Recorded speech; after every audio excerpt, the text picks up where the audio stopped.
Vamos iniciar então a parte 2 da nossa conversa sobre o autódromo e a floresta do Camboatá. Vou tentar chamar o Beto aqui. Ó, o Beto tá online. Vê se deu certo, hein? Francisco Furtado, olha que prazer.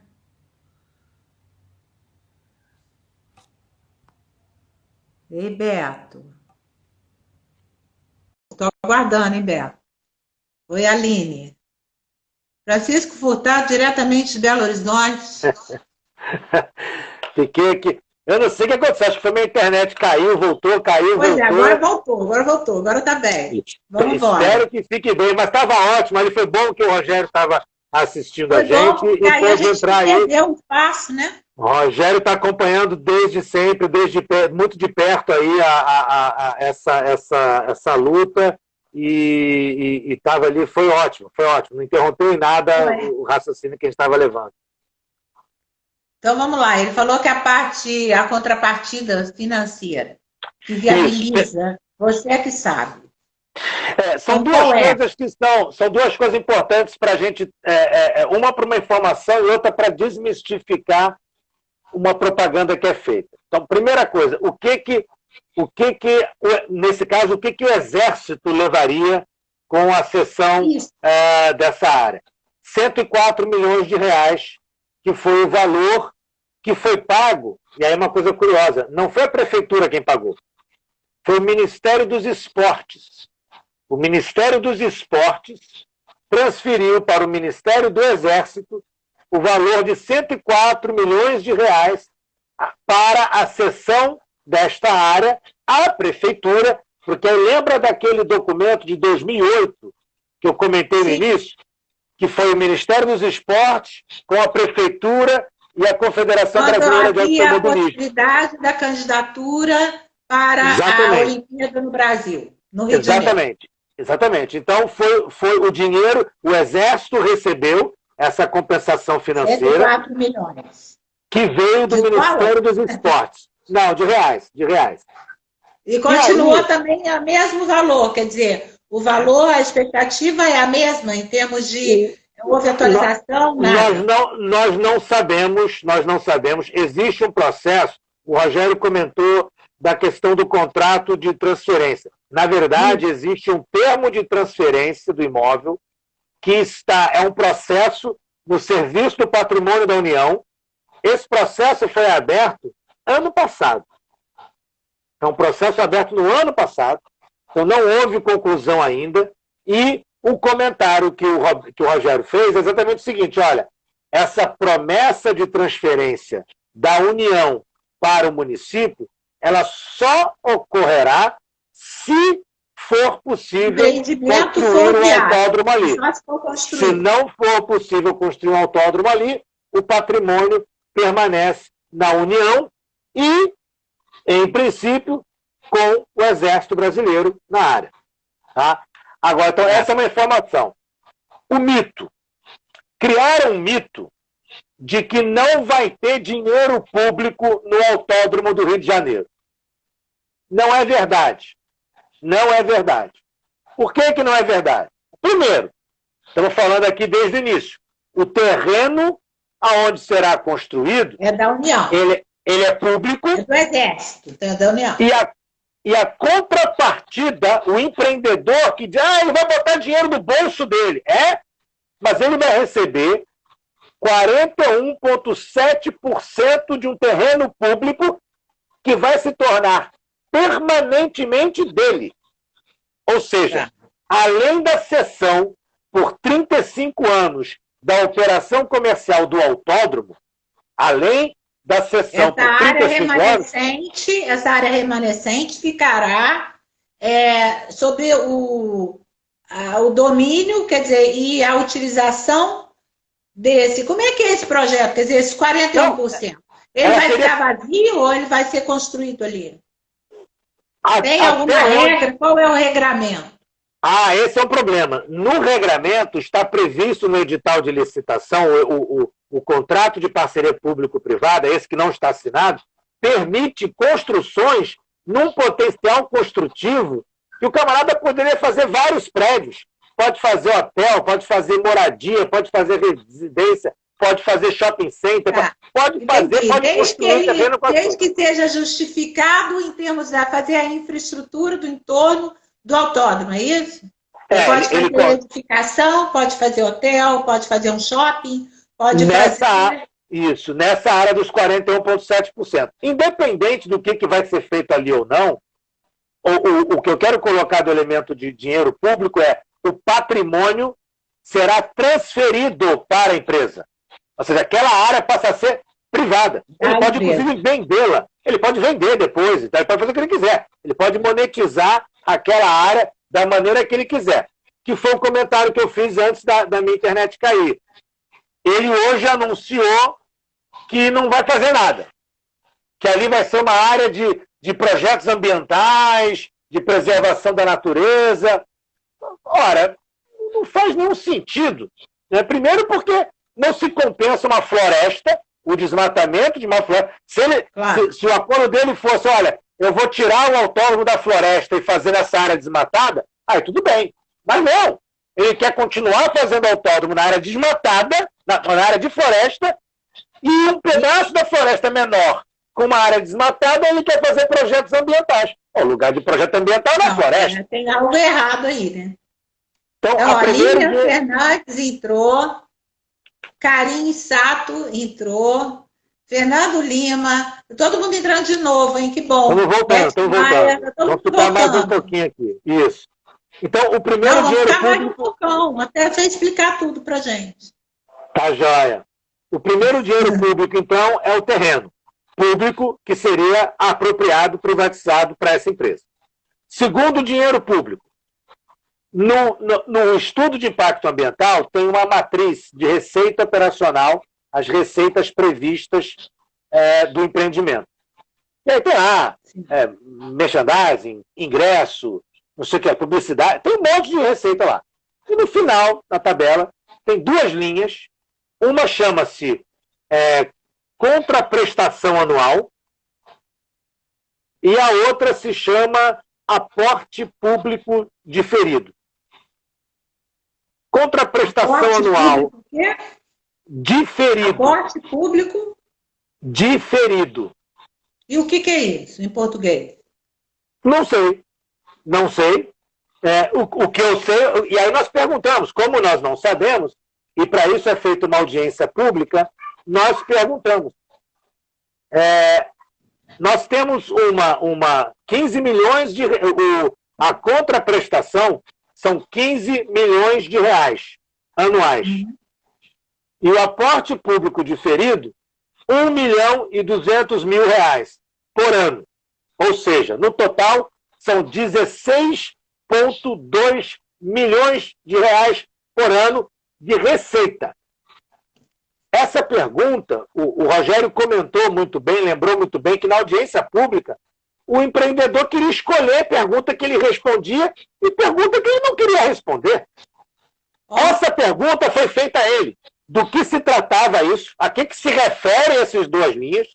Qual é a origem desse dinheiro? Sabe o que ele teve a cara de pau de responder, Yara? Que não era receita, ele disse que era despesa. Não, isso aí é despesa. Eu falei, despesa?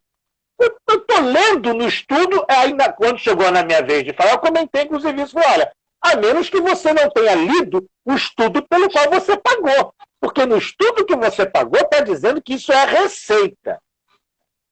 E eu só acho, viu, porque não tenho certeza, que isso tem a ver com o seguinte: o autódromo não será um autódromo privado, ele será um autódromo público. O patrimônio do autódromo é do município. E vai ter um concessionário operando. Esse concessionário deve receber alguma contraprestação por isso. Além do terreno pela construção, ele recebe algum valor anual pela operação. Só pode ser isso. Que está como receita, está como receita. E quando eu leio aporte público, o diferido eu posso não saber o que é, mas aporte público está claro, é dinheiro público. Dinheiro público. E o terceiro dinheiro público Nem nessa o percentual história? do aporte público está definido. Esse Não, esse projeto é um nada valor. está definido. Não, o aporte público é um valor, 1.200.000 Não, eu reais sei, por ano. mas o aporte público do Estado vai ser 1.200.000. 1.200.000 por ano e mais a contraprestação anual de 15 milhões de reais por ano. E não é do Estado, é da Prefeitura. É da Não, pois é, Prefeitura. o Estado que eu estou falando é o poder público. O Estado, poder público, sim. Poder público.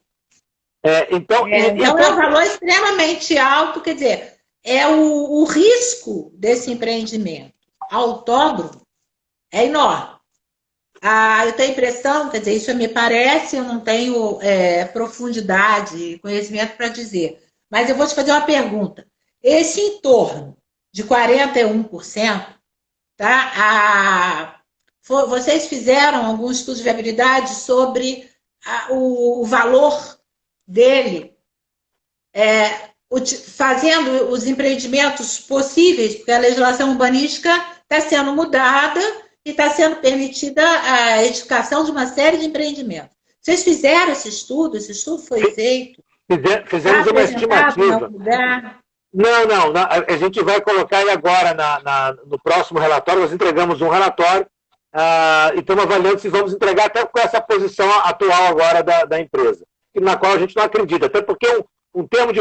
Se ele me dissesse que ele tinha rasgado o contrato de parceria público-privado, ou que ele vai pedir para retirar isso da parceria público-privada, eu até poderia acreditar. Mas não é isso que ele disse. Ele apenas está dizendo que tem um compromisso e que não vai construir nada lá. Bom, esse compromisso daqui a um tempo pode virar letra morta. Vale mesmo que fosse uma lei, ela pode ser modificada, quer dizer. Não, exatamente. Então, mas considerando os parâmetros construtivos permitidos naquela região, naquela área, a estimativa, foi uma estimativa ainda grosseira, tá? Mas a estimativa é que poderia render mais de 1 bilhão de reais de patrimônio imobiliário. Então, assim, a hipótese que a gente tem é que, se de fato existir interesse num autódromo, a construção para o autódromo, o retorno vai estar muito mais dos empreendimentos imobiliários do que um bairro, né? Estão criando um bairro. Não, é uma Copacabana. É uma Copacabana no negócio. Nós estamos falando de uma área de 800 esses 41,7% somam 810 mil metros quadrados. Então é uma área enorme. Né? Então, agora tem um terceiro dinheiro público. Não são só esses dois. Não é só o terreno e esse dinheiro anual. Tem um terceiro. Esse é do governo do Estado. O governo do Estado anunciou, já para os 2 primeiros anos de funcionamento, que o governo vai fazer uma renúncia fiscal de 306 milhões de reais de renúncia fiscal para o autódromo. E é com esse dinheiro, você conhece aquela expressão, fazer cortesia com chapéu alheio? Pois é. É com esse dinheiro que o empreendedor está olhando para a Fórmula 1 e dizendo: vou te pagar 3 vezes o que São Paulo paga. Dizendo que é dinheiro dele. Mas não é. É renúncia fiscal. E renúncia fiscal, para quem não sabe, é dinheiro público. E são, na previsão que está lá, 150 milhões de reais por ano. E aí, Yara, tem uma outra pergunta que foi feita e que o empreendedor fez de conta que não ouviu que ela foi feita. Tanto o empreendedor quanto a empresa de consultoria. No estudo de impacto ambiental, eles dizem, em determinado trecho, que o impacto tributário do autódromo tem o potencial de aumentar em 20% a arrecadação de todos os tributos municipais, estaduais e federais no Rio de Janeiro. Só o autódromo. 20% de arrecadação no estado do Rio de Janeiro é alguma coisa na casa de 50 bilhões de reais. 20% disso só de tributo. E foi perguntado, porque eles só botam essa afirmação lá, mas não dizem, não mostram uma conta, não mostram da onde que tiraram esse número. A pergunta foi exatamente essa. A pergunta foi qual foi o parâmetro, qual foi o critério usado, que tributos são esses. Onde estão esses cálculos, né? E essa expectativa de valor? Não deram resposta. Não deram resposta.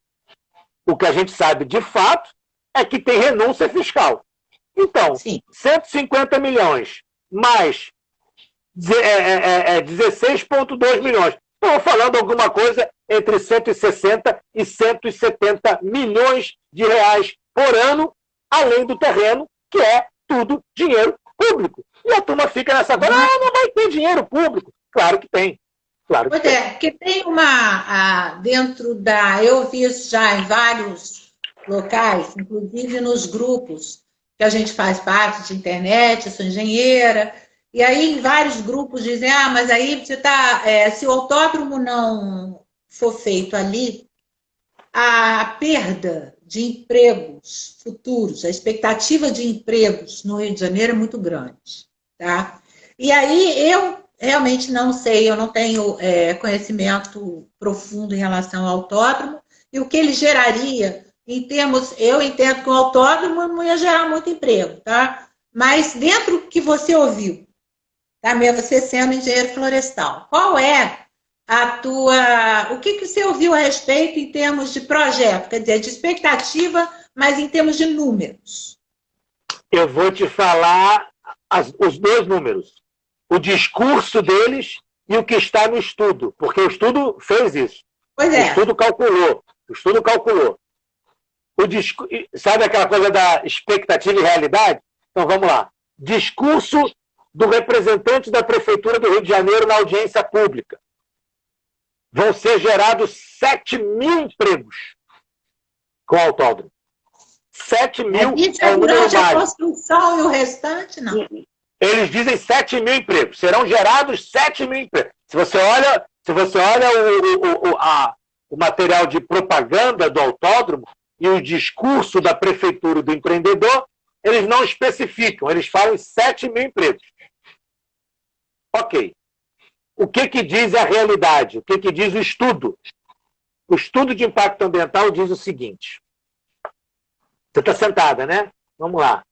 Ele diz que no auge da construção do autódromo, no auge da construção, serão 2.500 empregos. E na operação do autódromo serão 155 empregos. Isso ainda existe, né? 105, está no estudo contratado pela empresa que pretende implementar e operar o autódromo. São 155 empregos. Então, disso para 7 mil... não dá nem para... Porque os 2.500 empregos, se eu quiser transformar 2.500 em... Primeiro que tem sempre aquela conta do emprego direto e o emprego indireto. Pois é isso que eu ia dizer. E existe uma relação entre 3 e 5 vezes mais. Quer dizer, para cada emprego direto, dependendo do tipo de empreendimento, você vai gerar entre 3 e 5 empregos indiretos. No caso de uma construção, isso não acontece. Você tem ali, quer dizer, acontece, mas é menor, é o potencial menor. Então, vamos supor que na construção dos 2.500 empregos diretos no auge, repare, a construção está prevista durante 2 anos. Não significa que são 2.500 empregos durante 2 anos. Não, você vai instalar o canteiro de obra. Em algum momento da obra vai ter 2.500. Durante um tempo da obra vão ter 2.500 empregos. Se cada emprego desse gerar 3 indiretos, seriam 7.500. Tá? Mas isso é durante o quê? Um ano? É durante a construção. E isso não vai acontecer durante a construção. Exatamente. E aí, quando fala de empregos diretos do autódromo, são 155. 155. Então multiplica Pois isso. é, Vamos supor que o autódromo 3 seja... deu 450. Deu 465. Vamos ser bonzinhos. Vamos supor que o autódromo seja um tremendo gerador de empregos indiretos. Multiplica por 10. Ainda assim, não dá 1/5 do que eles ficam fazendo propaganda, enganando a população, dizendo que vai ter emprego para todo mundo. Não vai ter. Não vai ter. Então, essa é uma outra questão. Então, se toda a questão ambiental da floresta, das espécies ameaçadas, do ecossistema específico já não bastasse, tem toda uma confusão de contratos que não estão muito claros, de documentos que não aparecem, de instituições que não se manifestam, de dinheiro público que diz que tem, que diz que não tem, mas tem. Enfim, é um festival de suspeição e irregularidade. E a sociedade? Você acha que nós, sociedade civil, aonde que a gente está errando? Está andando dessa forma, tem andado até aqui. Quais foram os principais erros? Pois é, eu acho que a primeira coisa, eu acho que essa mobilização que tem sido feita ao redor da floresta do Camboatá, ela tem sido um símbolo tremendo para talvez resgatar um pouco do nosso sentimento de cidadania, de pensar o patrimônio natural da cidade, de pensar o patrimônio público da cidade, mesmo durante uma pandemia, mesmo que a gente tenha que ficar a maior parte do tempo trancado em casa, quem pode, quem não está na frente, que precisa trabalhar, que precisa estar na rua, mas mesmo nessa situação, a gente tem se surpreendido, Yara, com a mobilização, com o tamanho da mobilização das pessoas. Nós tivemos, no primeiro dia da audiência, que foi um vexame que eles fizeram, né? No primeiro dia da audiência, eu vi, estava lá. Tinham 1.200 pessoas. 1.200 pessoas. Mudaram o endereço, eles mudaram. Aí mudou para um lado, mudou para o outro. Eles impediram a gente entrar. Foi um monte de coisa, né? E nessa que durou 10 horas, foi o recorde, a turma ficava falando que jamais íamos bater o recorde da audiência da SEDAI, que tinha durado 8 horas. Além de bater o recorde de tempo, não foi em qualquer momento. Foi das 7 da noite às 5 horas da madrugada. Yara, 00:30, quando as pessoas começaram a falar, quando foi dada finalmente a palavra às pessoas, 00:30, tinham 170 pessoas na fila para falar e tinham umas 600, 700 pessoas assistindo. Eu estava assistindo até 1:30. Aí eu quando apaguei. deu 5 horas da manhã, que terminou, ainda estavam na sala, entre as pessoas que falaram e ficaram ali, tinham mais de 100 pessoas. E tinham mais de 400 pessoas assistindo. Viraram a noite assistindo. Então, assim, eu acho que a população ela tem reagido de uma maneira que a gente tem um desafio, que é o seguinte, né? Estamos em ano de eleição. Esse empreendimento é um empreendimento que interessa à Prefeitura do Rio de Janeiro. Esse empreendimento foi lançado pela gestão anterior, do Eduardo Paes, mas estava dormitando no final do seu segundo mandato e foi retomado com outro formato, mas no mesmo local. O outro formato que eu me refiro é nesse sistema de parceria público-privada, porque na gestão do Paes seria a própria Prefeitura, o investidor. Então, nesse formato de parceria público-privada, mas mantendo a floresta do Camboatá, o que não faz sentido. Então, a sociedade precisa estar atenta, a sociedade precisa escolher melhor, precisa acompanhar o que faz os seus vereadores, os seus deputados estaduais, os seus deputados federais, o que faz o prefeito, o que propõe, e daquilo que ele propõe, o que ele faz. E tem também, Yara, importantíssimo a sociedade ficar atenta ao que os seus representantes fazem nos conselhos e comissões que também tomam decisões nesse assunto. E aí, você, como candidato à presidência do CREA, o CREA é parte desse assunto em 2 sentidos. Primeiro, como conselho profissional, porque tem aí a empresa de consultoria está irregular no CREA. A empresa de consultoria que fez a RIMA está irregular no CREA. Isso é informação do próprio CREA. No caso dos engenheiros e geólogos, não identificamos nenhuma irregularidade, pelo menos por enquanto.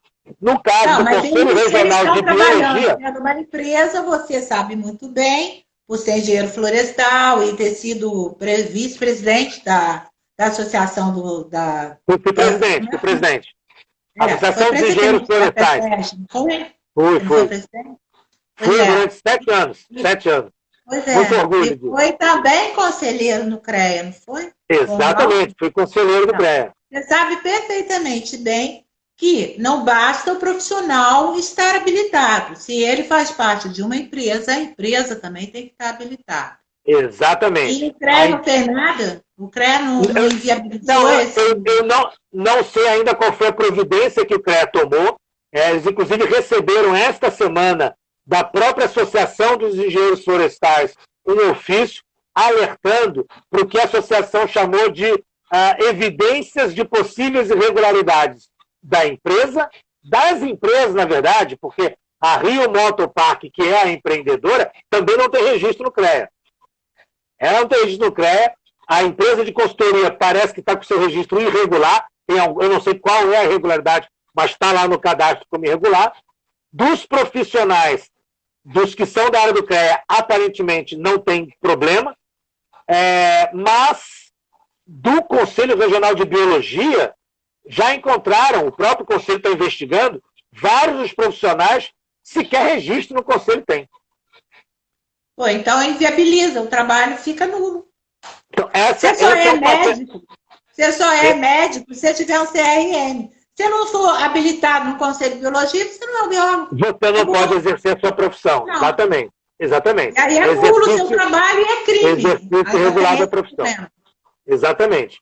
E qual tem é a outra responsabilidade do CREA é porque quem decide, a instância que decide se concede ou não as licenças ambientais, chama-se Comissão Estadual de Controle Ambiental, a SECA.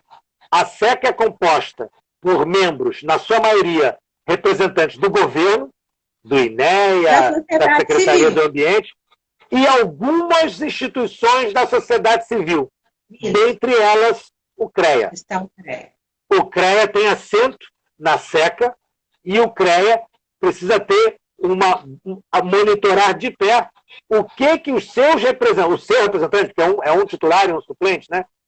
Em que eles estão votando e se essas discussões que passam pela SECA estão sendo internalizadas no CREA. É fundamental que se acompanhe isso. Claro. É fundamental que se acompanhe. Porque, em última instância, nós não sabemos qual vai ser a recomendação. Isso é importante dizer. O INEA possui um quadro técnico altamente qualificado, de servidores públicos concursados, altamente qualificados, que tem todas as condições e todas as informações necessárias para tomar uma decisão, para fazer fazer uma recomendação técnica, um parecer técnico à SECA com relação a esse empreendimento. Nossa expectativa é que, apesar das enormes pressões políticas, e certamente eles devem estar sofrendo, e a gente pode dizer isso com tranquilidade, porque, por exemplo, o secretário estadual tirou foto com a camiseta do autódromo. E nunca fez nenhuma declaração dizendo, olha, mas na floresta não, né? Eu quero um autódromo. As pessoas não têm mais limite, não, né? Elas não têm. Elas vão indo e. Yara, a gente acabou não comentando isso. O governador tentou realizar a audiência pública presencial durante a pandemia, na primeira semana da pandemia. O próprio INEA, o governador baixou um decreto dizendo, olha, não pode ter mais evento público. O INEA falou, então vou ter que cancelar a audiência. Estava marcada para quinta-feira, né? O decreto foi numa sexta, estava marcada para quinta-feira seguinte, o INEA, cancelou no sábado. Na segunda-feira botaram de novo a convocação no ar. Como assim? Como é? O que é isso? Aí o Ministério Público interveio, a gente fez o barulho, a imprensa foi em cima, tiraram. Mas a gente sabe que foi uma pressão política. Tentaram fazer audiência pública. E tem uma série de irregularidades, e esse é um ponto importante. Essa audiência, provavelmente, ela vai ser anulada. É isso que eu pensei. O Rogério deve ter comentado isso. Os atos que levaram à convocação da audiência, esses atos, eles foram todos irregulares ou ilegais. Ilegais. Foi necessário fazer uma resolução do Conselho Estadual do Meio Ambiente para poder fazer uma alteração numa lei. E essa resolução, que foi feita alteração na lei, ela foi feita numa condição do Conselho que nunca foi convocado formalmente, que sequer nomeação, sequer instrumento de nomeação dos membros do Conselho existe. Então, na prática, na realidade, o Conselho não existe. O Conselho não existe. Me diz uma outra coisa. Tudo bem. Não, mesmo as entidades, tá, da sociedade civil, as que não fazem parte do Conselho, elas estão devidamente mobilizadas? Quer dizer, o Clube de Engenharia está participando, o IAB está participando, sindicatos engenheiros, sindicatos arquitetos, a associação, a CAERJ, quer dizer, a Associação dos Engenheiros Florestais, dos agrônomos, elas estão participando? Tem várias dessas que você citou que estão muito ativas, algumas participando e colaborando diretamente com o movimento SOS Floresta do Camboatá. Esse é um ponto importante. O movimento não é uma organização, não é uma entidade, ele é um movimento que tem pessoas profissionais, instituições. É espontâneo. A gente tem uma organização, tem uma governança, tem um grupo que faz o papel de porta-voz, mas ele não é uma entidade. E participando dele, você citou a Associação dos Engenheiros Florestais, tem colaborado, o Sindicato dos Engenheiros tem colaborado, o Conselho Regional de Biologia, a gente tem tido uma interlocução muito boa com o CREA, o Clube de Engenharia, inclusive, encaminhou essa semana um ofício à presidência da Assembleia Legislativa, endossando o projeto de lei por reconhecimento como unidade de conservação da Floresta do Camboatá. Já tinha se posicionado anteriormente contra a construção do autódromo na floresta, quer dizer, querendo o autódromo na cidade, mas sendo contra aquela localização. A OAB tem acompanhado, a sessão da OAB, tem acompanhado o assunto, tem um parecer que eles devem estar publicando em breve. E tem várias entidades da sociedade civil, a Federação das Associações de Moradores, está desde o primeiro momento envolvido, vários outros movimentos populares, associações de moradores, grupos ecológicos, grupos ambientalistas, movimentos sociais, profissionais. Quando nós mobilizamos, isso foi até uma comparação, não tenho a menor ideia, Yara, quanto foi que a empresa pagou para Terra Nova fazer esse estudo, né, fraudulento que eles fizeram. Não sei quanto ganharam. Eu só sei que nós conseguimos mobilizar 16 profissionais do mais alto gabarito para voluntariamente, todos eles dedicaram o seu tempo, o seu conhecimento, elaboraram o primeiro parecer. E o segundo agora, eu não fechei ainda a lista, mas eu acho que são 25 ou 26 profissionais. No primeiro foram 16, e agora a gente está repetindo os mesmos 16 e mais quase outros 10 mais que voluntariamente estão dedicando seu tempo, né? Seu conhecimento. Isso é exercício da cidadania. Nós estamos com a petição que fechamos ontem 200 mil pessoas. 200 mil pessoas. A gente fez soltamos um videozinho, porque eles ficam dizendo, é mentira, não tem 200 mil árvores lá. Como se a discussão fosse essa, né? Tá bom. E o mais engraçado o mais engraçado é assim, não tem 200 mil, são só 130 mil. Mas não é o volume, né? Agora me diz uma outra coisa. A Alerj, quais são os deputados que estão participando e contribuindo, defendendo e levantando essa bandeira? A gente tem alguns, assim, eu tenho receio de esquecer alguns, a gente tem alguns deputados. tem o Eleomar, tem o deputado Carlos Mink, a deputada Marta Rocha, o deputado Renan Ferreirinha, Luiz Paulo, o deputado Chicão Bulhões, é um deputado que tem falado muito da questão do desenvolvimento, mas tem colocado claramente a questão da floresta do Camboatá. Quem mais? Bom, de cabeça eu vou lembrando de alguns, mas tem um conjunto de deputados que estão na linha de frente defendendo a floresta. E existe um conjunto de deputados que querem o autódromo a qualquer custo. Eu acho que o fiel da balança vão ser aqueles deputados que vão entender o seguinte: olha, o autódromo pode ser um empreendimento importante para a cidade, pode ser um alavancador de desenvolvimento, mas não precisa ser na floresta, não tem por que desmatar a área. Vamos proteger essa área, vamos inclusive ter a medida, porque seja onde for o autódromo, isso é um outro elemento importante, que nós já falamos para a empresa. Né? Eu tive a oportunidade de me reunir com o presidente da empresa e falamos claramente para ele: olha, se você quer mesmo que seu empreendimento seja sustentável, faz o autódromo sem desmatar e o impacto, a compensação ambiental que vai ser gerada, investe na proteção da floresta do Camboatá. Todos esses projetinhos de centros de educação ambiental, que são coisas legais que ele está dizendo que quer fazer, faz na floresta do Camboatá. Faz ali em parceria com a prefeitura, se virar uma unidade de conservação municipal, ou com o Estado, com a sociedade civil, com as associações do entorno. Tem várias associações do entorno ali que trabalham, que têm uma agenda de educação ambiental, de projetos de pesquisa, de observação de aves. O plano para a área da floresta do Camboatá é um polo verde. É transformar aquela área não só na floresta protegida, com sua fauna, com sua flora, com os serviços ambientais associados, mas transformá-la num polo de formação profissional, de qualificação, formação em ofícios da economia verde.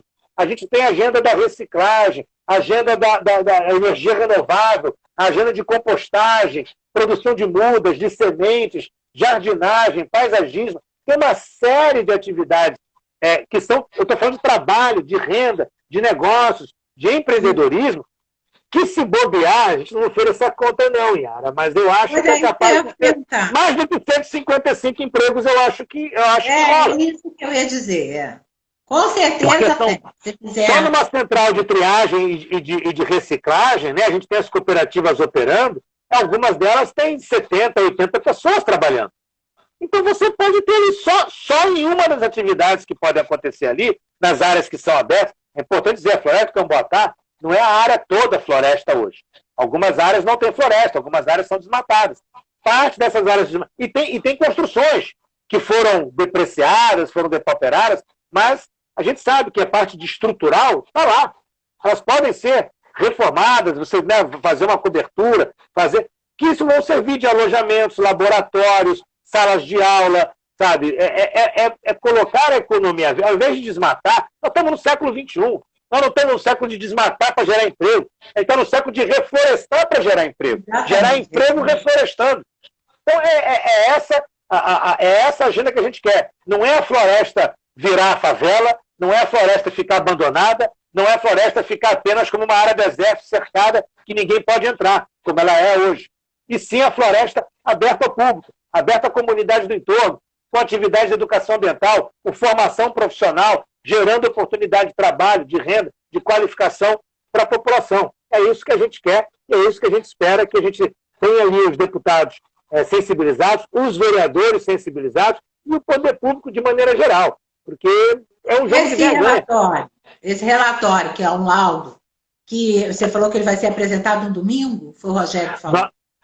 Foi o Rogério, nós vamos entregar, porque tem um prazo, né, de 10 dias após a audiência pública, esse prazo é no domingo. Formalmente seria na segunda, né, porque o prazo domingo, né? É o primeiro dia útil, Mas a gente tem visto cada coisa tão estranha nesse procedimento que a gente não quer correr risco nenhum. Nós vamos protocolar no domingo. O protocolo é online, não é presencial. Nós vamos protocolar no domingo mesmo. E esse documento é um documento que vai apresentar novos questionamentos ao estudo de impacto ambiental, os questionamentos aos novos relatórios, aos complementos que eles fizeram, tanto de peixe das nuvens, o tal do Rivolídeo, quanto o relatório que eles fizeram rebatendo o nosso primeiro, e também fazendo questionamentos ao que foi dito e ao que não foi dito na audiência pública. É disso que trata esse documento, que o movimento SOS Floresta do Camboatá, dessa maneira colaborativa, participativa, com várias instituições, com vários profissionais, né, multidisciplinar, nós vamos estar protocolando no INEA no domingo agora. E aí, logo na sequência, vamos tornar público. Todos os nossos documentos são documentos que ficam públicos. O nosso parecer completo, o primeiro, é público. Fizemos uma síntese, inclusive, uma linguagem um pouco mais acessível para a população, de maneira geral, poder entender. E vamos fazer a mesma coisa com esse. Vai ter aquele relatório robusto, né, bastante consolidado, mas vamos fazer também uma síntese que é para dialogar e vamos continuar mobilizados. Estamos acionando, estamos conversando com mídia internacional, estamos falando com os membros do consórcio, porque a gente está falando do consórcio, essa empresa não é uma empresa, é um consórcio. É um consórcio. Tem várias. Nós estamos tentando contato, alertando, fazendo alertas para as empresas na Europa, principalmente, que são integrantes, ou que dizem que são integrantes, né? A gente está acionando, estamos lá, alertando, olha, isso não é um empreendimento, tem algumas, inclusive, que têm compromissos de sustentabilidade, coisa e tal. Isso não é um empreendimento que possa se dizer sustentável, não destruindo uma floresta tão importante, tão relevante, com tantas espécies e com tantas espécies ameaçadas de extinção. Em relação, só mais uma coisa, em relação a esses 41%, ou essa área menor, que é uma área que não é a área de floresta, existe a possibilidade real desse empreendimento ser deslocado? Eu sei que é um empreendimento, mas dele ser implantado ali? Para essa mesma área, não. Não por duas razões. Primeiro, por causa do tamanho do empreendimento.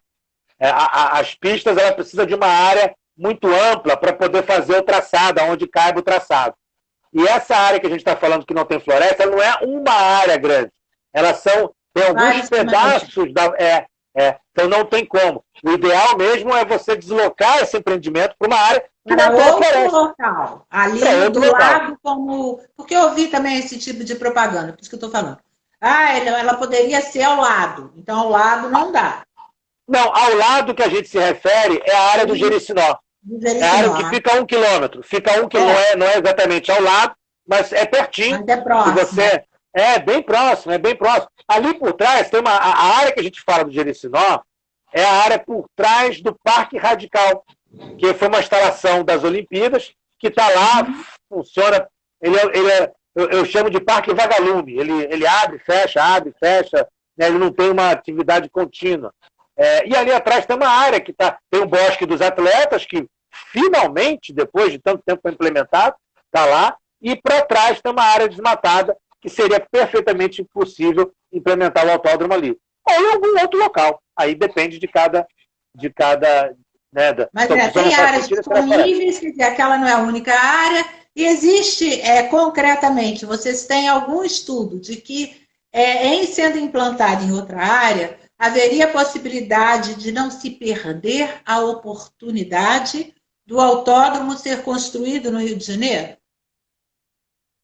Olha, Yara, a gente, na verdade, eu pessoalmente tenho dúvidas que exista um investidor que queira colocar, neste momento da economia mundial, 800 milhões de reais no autódromo.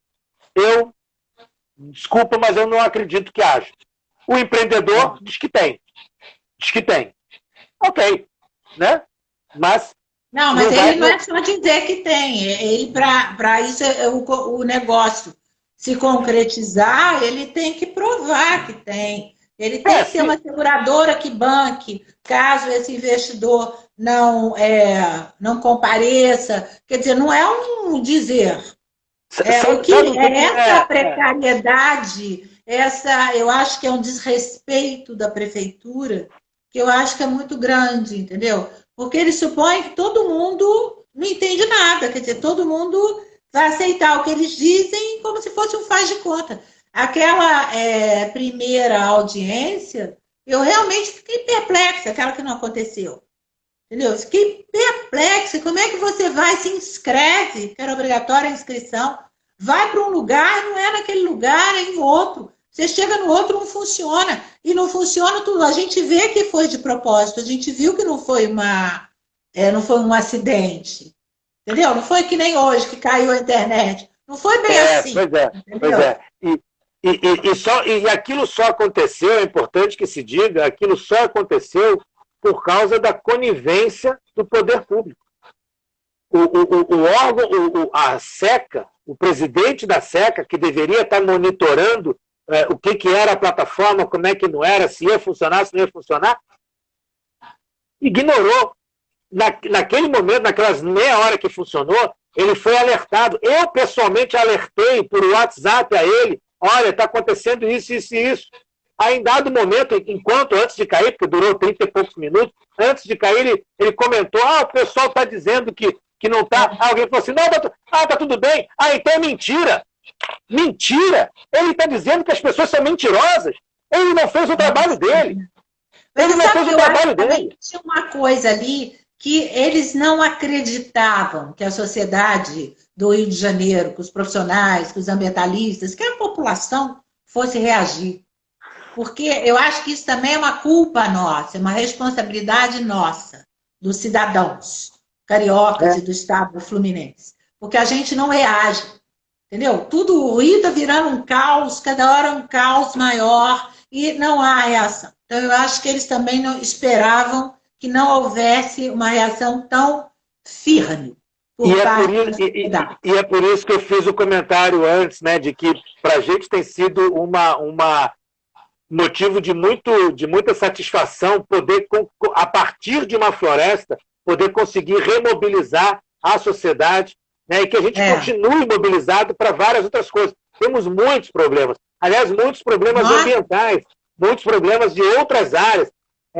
Até se a pessoa fala, mas por que só isso? Por que vocês não falam de outra coisa? Gente, tem um assunto aqui concreto. Vamos falar de saneamento? Vamos falar de outras áreas, vamos voltar a falar da bacia do Guandu e do esgoto que a estação de tratamento de esgoto trata para dar água para a gente? Vamos!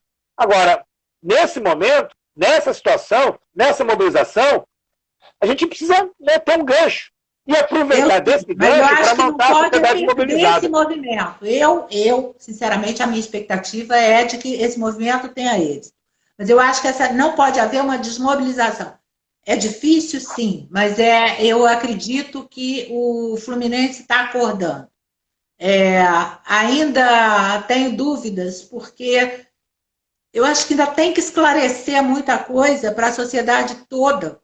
Entendeu? Para todo mundo comprar essa briga. A briga foi comprada, as bandeiras estão sendo levantadas, mas ainda falta para a conclusão. Eu acho que a gente ainda não teve êxito. É um caminho e eu espero que a gente possa estar contribuindo a partir dessa mobilização de maneira bastante... parabéns pelo trabalho de vocês, realmente um trabalho muito consistente, corajoso e eficiente. Muito obrigada, Beto. Pode fazer as suas considerações finais. Obrigada, Rogério, que também salvou a gente na queda da internet. Foi muito bom. Puxa, que bacana. Essa é uma das coisas mais fantásticas desse movimento, Yara, porque a gente sempre tem com quem contar. Quando um não pode, quando um fraqueja, porque como é todo mundo voluntário, né? Às vezes o cara, eu tô no trabalho, agora eu não posso. Tem sempre alguém que pode socorrer, né? Eu vi aqui que talvez não tivesse eu, o Rogério, tem outras pessoas que estão aqui assistindo, que estão vamos lá e vamos falar. Exatamente. Então, só agradecer quem nos assistiu aí, quem acompanhou, e agradecer a você mais uma vez por ter disponibilizado essa oportunidade. É muito bacana a gente poder esclarecer. Eu estou muito satisfeita. Que bom, em relação aos esclarecimentos prestados. Obrigada, tá, Beto? Eu te agradeço. Grande abraço, boa noite a todos. Tchau, um abraço, tá?